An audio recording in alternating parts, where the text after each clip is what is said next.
నంద్యాల జిల్లా మహానందిలో మహాశివరాత్రి బ్రహ్మోత్సవాలు అత్యంత వైభవంగా ప్రారంభమయ్యాయి.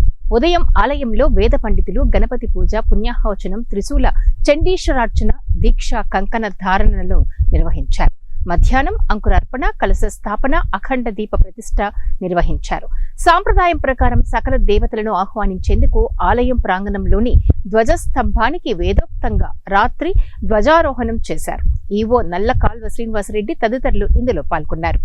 రాత్రి మయూర వాహనంపై మహానందీశ్వరుని ఊరేగించారు.